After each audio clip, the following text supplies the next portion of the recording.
están en este momento operando 32 sondas con diferentes actividades. Hay 23 que están en proyecto y hay 36 que se están planeando en función de lo que resulte de algunas investigaciones de las zonas que ahorita están trabajando. Hay algunas que sus avances son espectaculares, hay otras que no, seguramente usted no las conoce. Voy a ir hablando de ellas, yo creo que en un lapso de 2 programas.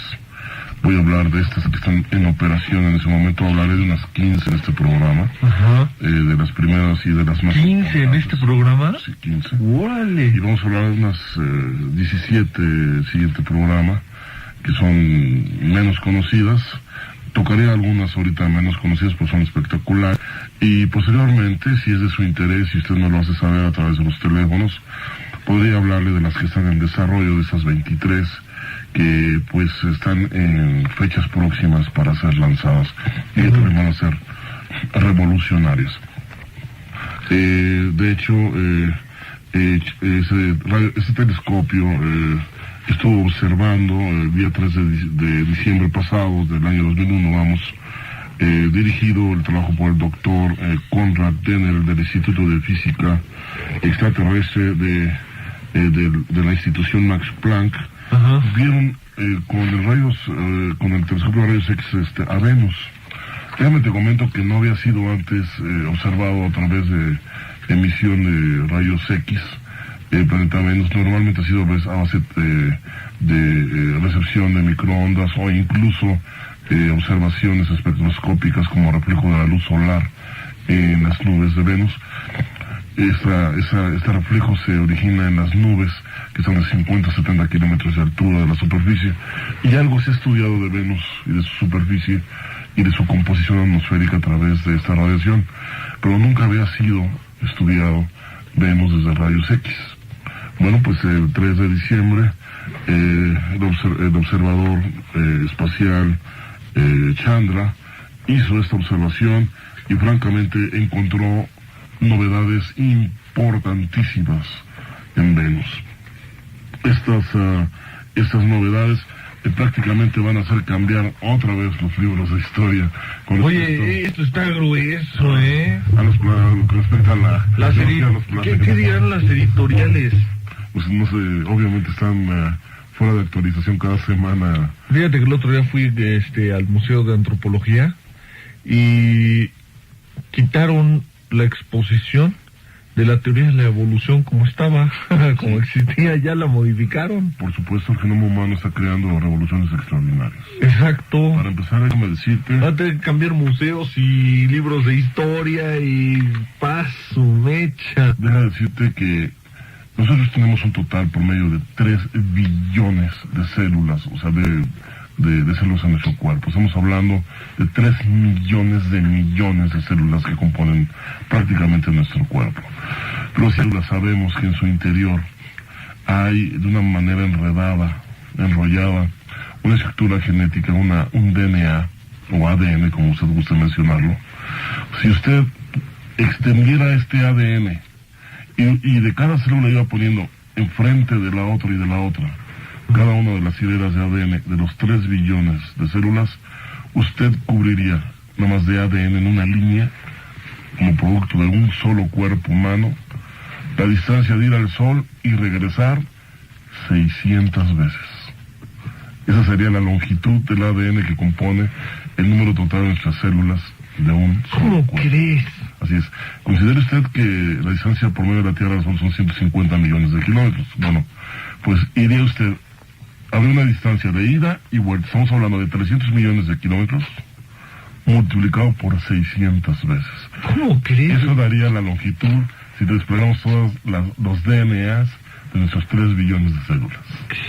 O sea, es una maravilla el cuerpo humano. Además, aquí que está presente esta belleza en la mesa de trabajo, he de recordarte y recordar al público que un gran descubrimiento del genoma humano y sobre todo de la empresa Celeron, precisamente, Celera, hizo sobre el cromosoma número 22 en especial, el cromosoma 22 femenino, o sea, de la herencia por parte de la mujer.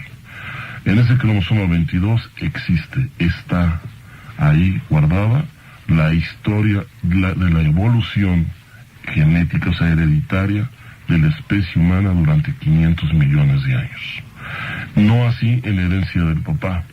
La herencia del papá se muta, pero la estructura de la mujer, o sea, de la herencia de la mamá, no se altera. O sea, ellas tienen citada la información de la historia genética del hombre desde su origen. Desde su origen. Es un gran descubrimiento, precisamente gracias a los estudios del genoma humano. Sin embargo, hoy que estamos por la oficina, Martín, te estaba yo comentando, porque estaba yo viendo los avances, estaba en ese momento checando los avances del genoma humano, y curiosamente cada avance es inmediatamente patentado. Y entonces te lo muestran como un número de patente, y si requieres información, obviamente te dan la dirección, pero te cobran la información. Fíjate. Así es que se está ahorita patentando cada avance y descubrimiento de la constitución de lo que somos desde el origen de nuestra vida. Qué grueso es este rollo. Ahí se refleja precisamente la cultura de la humanidad. ¿Cómo vamos? La cultura exactamente de la humanidad.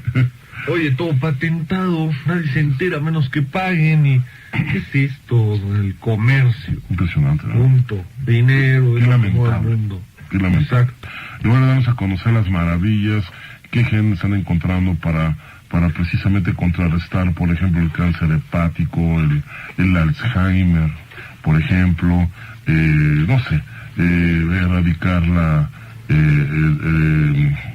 diabetes en este mundo, que obviamente ya encontraron los genes, porque no hay más de 2.000 genes que provocan las enfermedades terminales en el ser humano.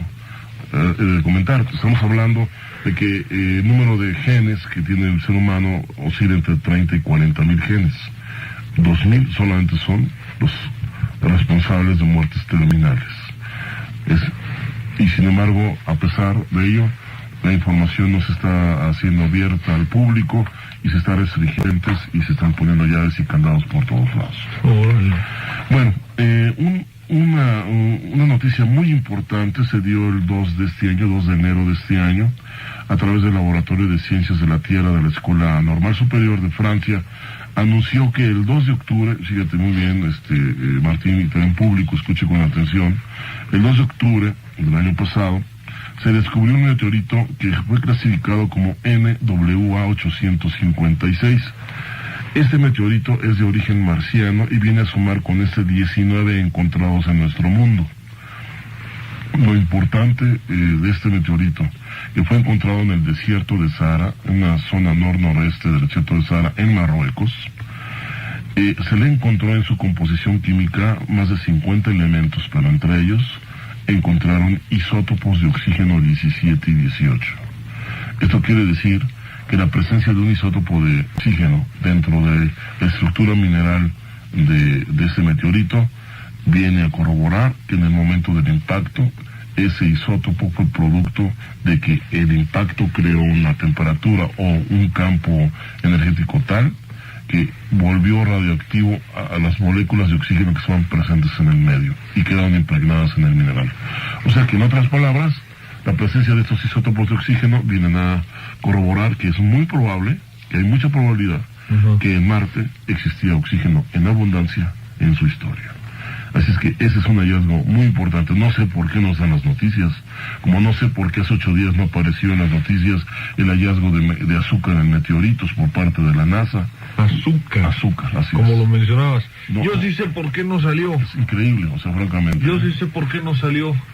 Porque en las noticias, lo que tú puedes saber es, mira, ¿quieres saber de fraudes, violaciones, asesinatos, fraudes, de los asesinos, ladrones de cuello blanco? ¿Quieres saber de pestes, de contaminación, de explosiones, de guerra, de todo eso? ¿Quieres saber? Dilo. Injusticias. ¿Quieres saber todo eso? Ahí están las noticias. ¿Quieres saber realmente cosas que te superen, que te ayuden el rollo? No lo van a sacar nunca. Nunca. Y te voy a decir una cosa, la gran culpa la tiene la misma gente. Sí. Porque si ven esos programas, pues tienen rating, y no tienen rating otros programas así como también los mismos medios, ¿no? Que se acostumbran a mover todo otra vez por lana. Estas noticias que das aquí son verdaderamente espectaculares. Esto, los mismos niños que se empapen, Así es. pero si los papás no alejan a los niños de Pokémon y por favor, y Dragon Ball, Así es. digo, ¿qué es eso? Está marcado su destino cultural. Está marcado su destino cultural y por culpa de la orientación de los mismos padres. La escuelita, con la teoría de la evolución antigua, con los descubrimientos antiquísimos, todo antiguito ahí, y luego salen de ahí para ver Dragon Ball, Pokémon, y si acaso salían en la bicicleta. ¿Qué es eso? Bueno, pues lamentablemente, y después nos quejamos de nuestra propia limitancia en cuanto a nuestro poder de realización científico y tecnológico, pues prácticamente la ciencia y el nivel de ciencia y tecnología que guardamos es precisamente el que merecemos, como una sociedad que está alejada de la cultura, del estudio, de la lectura, y que lamentablemente pues puede verse los estragos, las consecuencias ante su propio país, lamentablemente por esta lejanía y este enorme y delicado y sensible descuido que se ha tenido a través de las generaciones hacia la correcta dirección de la cultura de los niños. Exactamente, ¿qué es? Bueno, pues retomando el tema, hoy vamos a hablar de las sondas que están en este momento están trabajando 24 horas del día en beneficio del progreso de la humanidad. Ese es un grupo de gente, un grupo de hombres que se ha dedicado en su vida al estudio, al progreso, y que han hecho realidad sus sueños. Tampoco salen las noticias. Salen las noticias. Y sin embargo, están aquí, puedes ver que son listas largas de sondas que están en ese momento trabajando. Mira, por ejemplo, yendo en un orden alfabético, les recuerdo que las que están operando ahorita son 32 sondas, no hay más ni menos. O sea, por lo menos las que el hombre ha instalado y que en este momento controla. 32 sondas. Si empezamos por orden alfabético, o sea, de manera ascendente, la primera sonda se le conoce como el explorador de composición avanzada y las siglas es ACE y se le dice ACE. Esa sonda fue lanzada el 22 de abril de 1991. ¿Por qué fue lanzada esta sonda? Mire, seguramente usted ha venido escuchando en este programa los avances de la ciencia, la inmovilización de la luz, impulsores de luz, frenos de luz. Ha escuchado usted las computadoras cuánticas. No le he dicho ni le digo más sobre la nanotecnología, sobre la detención casi, la inmovilización casi de la materia en el cero absoluto de temperatura, que en este año fue un mérito del premio Nobel, entre ellos el doctor Cornell de la Universidad de Boston. Bueno, ¿usted cree que todo esto que se está llevando a cabo sale de la imaginación de los científicos? Mire, no. Realmente el estudio y la visualización de nuevas propiedades de la materia es gracias precisamente al trabajo de esas ondas. Vea usted, por ejemplo, esta primer sonda que le digo ACE, estudia, curiosamente, partículas que están aceleradas, que obviamente provienen del Sol, del medio interestelar, de las estrellas, de las galaxias, y que a través de su estudio pueden estudiar cómo éstas se descomponen y cómo interaccionan, y al interaccionar, qué energía producen. Haz de cuenta que allá afuera tienen su acelerador y solamente están dejando pasar las partículas y las están estudiando su comportamiento al momento de que las ven pasar. Así de sencillo. Prácticamente esto está llevando que, por ejemplo, esta sonda ACE se encuentra a 1.500 millones, 1.5 millones de kilómetros de la Tierra.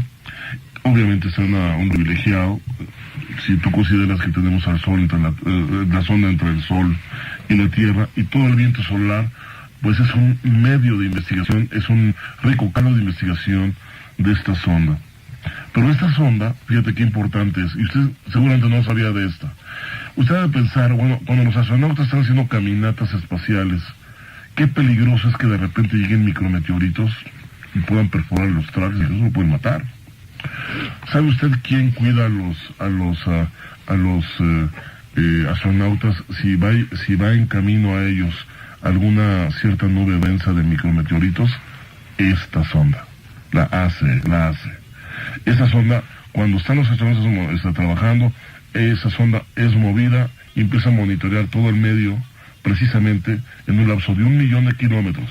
Atento, ¿eh? En 1 millón de kilómetros. Alrededor de trabajo de los astronautas. Okay. Porque recuerda que las velocidades son... Ah, sí. Recuerda. Entonces, hace un radio de 1 millón de kilómetros, fíjate muy bien.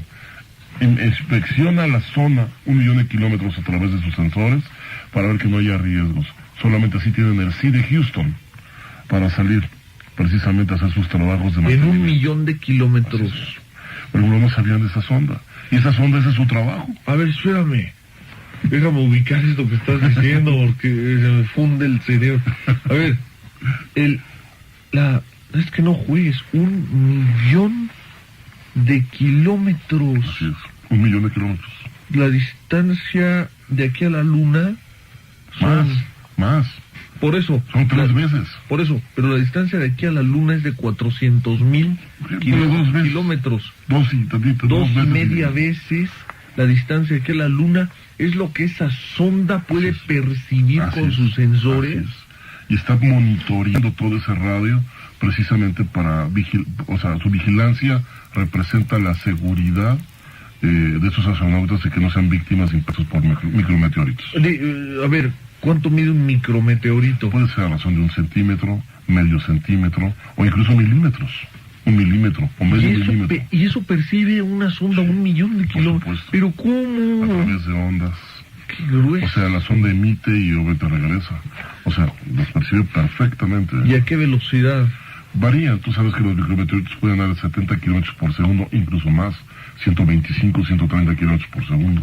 En kilómetros por hora estamos hablando de... Por segundo. Por eso, pero si lo pasamos en kilómetros por hora... No, pues 70 por 60, 6 por 7, 42, a 4,000... No, 40 y tantos mil kilómetros. 40 y tantos mil kilómetros por hora. Sí, claro. Son importantes. Entonces, obviamente, el desplazamiento de sus partículas es muy rápido, aunque sean áreas muy grandes. No, son 4,200 kilómetros por hora. De todos modos, a 4,200 kilómetros por hora tras 1 millón de kilómetros es nada. No. Les da tiempo de... ¿Qué hacen? Simple y sencillamente... ¿Se meten al transbordador? Sí, por supuesto. Entonces vamos a preparado, está condicionado para resistir el impacto de estos hasta cierto diámetro. Porque obviamente tiene su rigidez tiene un límite del transbordador. Cuando el transbordador hace el impacto de un meteorito, digamos, aproximadamente de unos 5 o 6 centímetros, no creo que pueda resistirlo. Seguramente es perforado el transbordador. Pero estamos hablando, con razones, el medio más agresivo y adverso en el que se puede presentar un ser humano. Así es, y por eso es necesario monitorear su medio, el entorno, para asegurar, dar confianza, seguridad a los astronautas de que efectivamente no hay riesgos. De hecho, se han dado casos de salidas canceladas precisamente porque esta sonda detecta densidad de micrometeoritos o de basura, entonces por precaución cancelan muchas veces las salidas y las posponen para un momento más adelante, un tiempo más adelante. Así es que cuando los astronautas están ahí, estos tienen que ser cuidados, obviamente con instrumentos de alta sensibilidad como y cuando no está el transbordador trabajando, entonces es redireccionado para seguir estudiando las partículas que provienen del Sol y está haciendo otro tipo de estudios. Date cuenta qué maravilla, ¿no? Y cuando percibe esto es cuando se han dado cuenta de que la luz y la materia se pueden detener. Han estudiado la composición, han estudiado las propiedades dinámicas del fotón y obviamente han estudiado que el fotón varía su velocidad de acuerdo a las densidades donde va entrando, pero también han encontrado que cuando sale de estas densidades el fotón vuelve a retomar su velocidad original.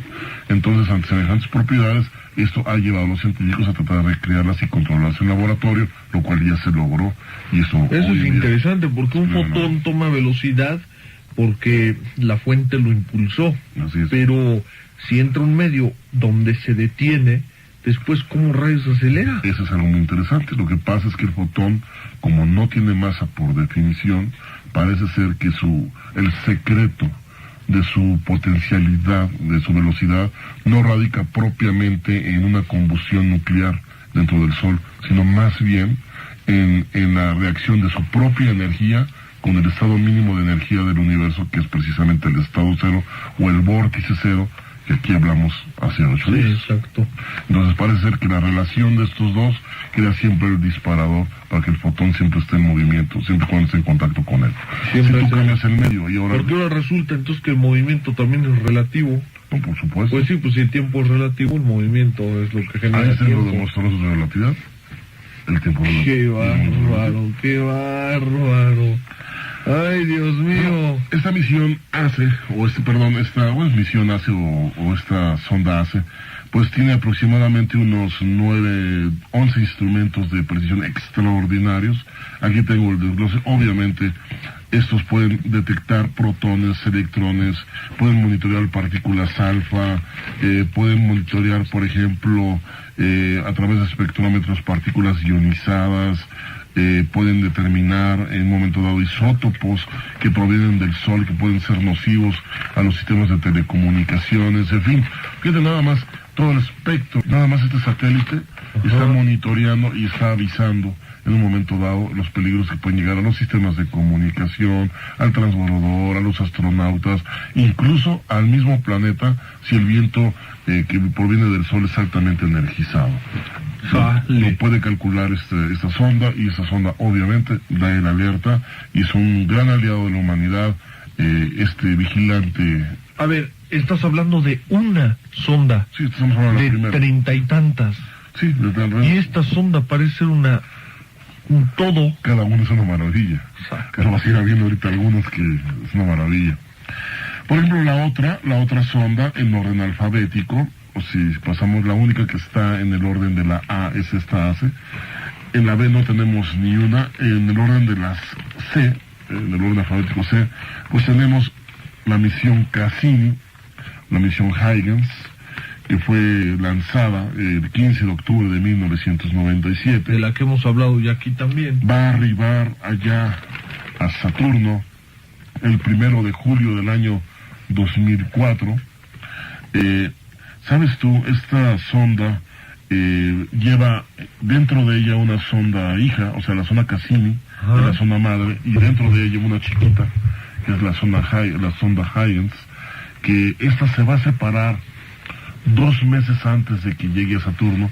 Se va a separar para ir allá a la luna de Titán, esta luna gigantesca de color mandarina allá en Saturno. 2 meses después llegará la sonda Cassini, va a empezar a estudiar los anillos de Saturno, se va a estacionar en una órbita, va a desplegar unos cables enormes, kilométricos.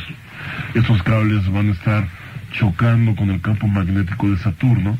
Entonces el choque magnético con los cables por inducción crea corriente eléctrica, y así es como va a estarse alimentando de manera permanente la sonda, precisamente Cassini.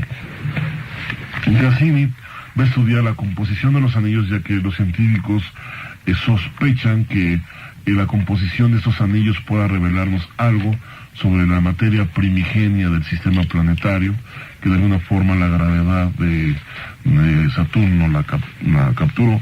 Quieren estudiar esta composición, algo de su atmósfera, entre otras cosas. Por ejemplo, quieren levantar un mapa energético de la superficie, un mapa también de densidades, un mapa también espectrográficos a través de diferentes densidades de luz.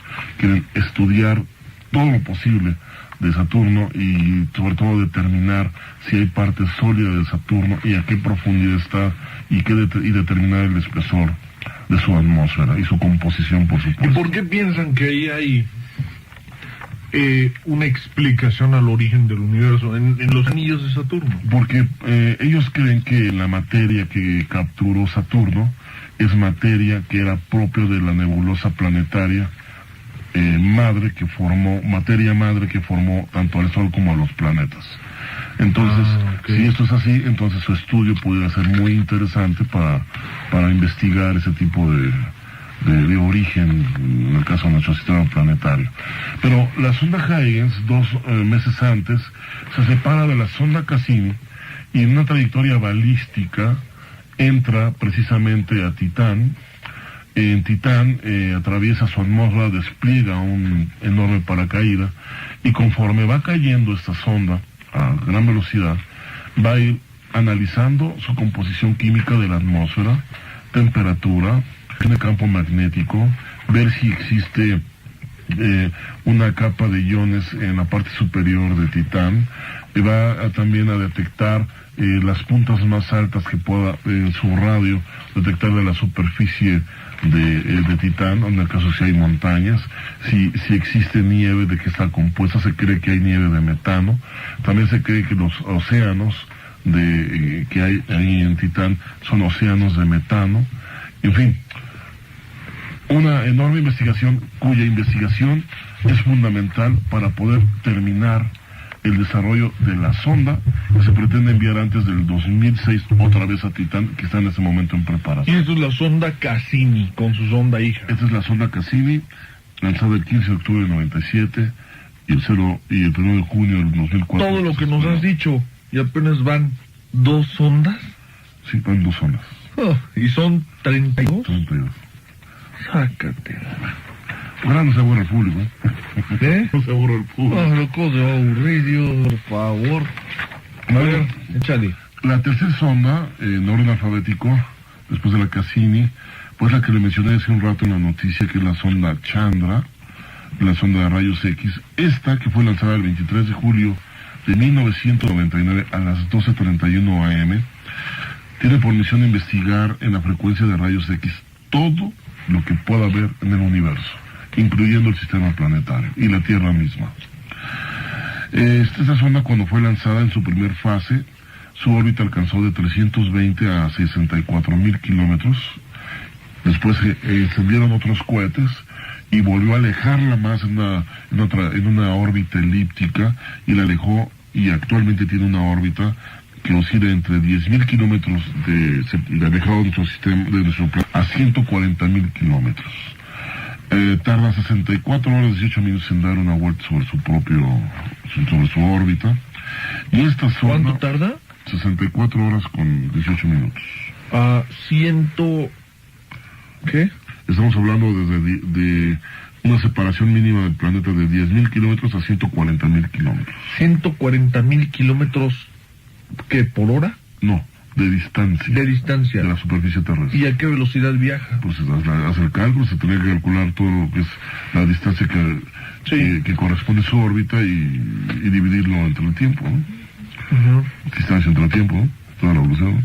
¿Y te da la velocidad? Entonces, sácate. bueno, sí, por supuesto va muy rápida, pero te voy a decir una cosa. Chandra ha hecho descubrimientos extraordinarios. Mira, yo en lo personal, que he visto la galería de imágenes que nos da este observatorio espacial, realmente es un observatorio espacial este satélite, te deja ver el universo, creo yo, en la frecuencia electromagnética, o sea, de la luz más bonita que pueda verse con nuestros ojos, créeme, Martín. El sol se ve entre un azul y violeta increíble. O sea, no te daña, no te afecta la vista en esa frecuencia, y puedes ver detalles maravillosos, sobre todo de todas las explosiones, el cúmulo de explosiones de manera puntual que se ven en el Sol, y que prácticamente no puedes ver a simple vista, sino con filtros.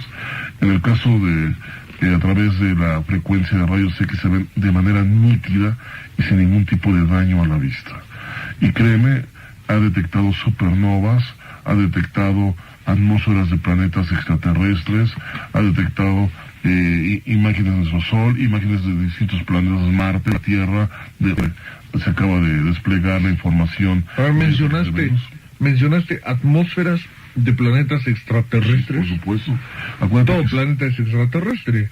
Perdón, ¿O a qué te refieres? Extrasolares, del sistema solar, extrasolares, o sea, más allá del sistema solar. ¿Con atmósferas? Sí, señor. Hay uno precisamente en la constelación del Pegaso, está a 150 años de nosotros, recién descubierto por el Hubble. Es un planeta que está girando alrededor de su estrella en 3 días y medio. Está prácticamente pegado a más de 6 millones de kilómetros solamente de él, y sin embargo tiene atmósfera. El calor es impresionante, se le conocen sus planetas como Júpiteres calientes, tiene el tamaño de Júpiter. La detección vía espectroscópica de su atmósfera cuando eclipsa al Sol se ha encontrado que es rico en magnesio.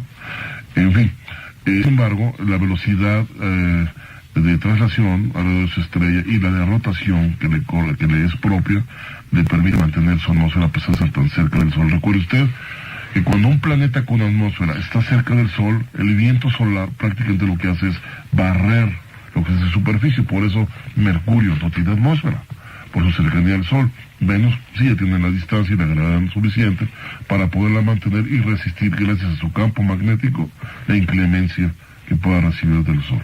En este caso, estos planetas... Pero Marte no tiene atmósfera. Muy tenue, pero no la tiene precisamente por este efecto, debido a que su campo magnético es casi nulo. Entonces, el campo magnético es un paraguas que protege al planeta del viento solar, que llega a razón de entre 400 y 700 kilómetros por segundo.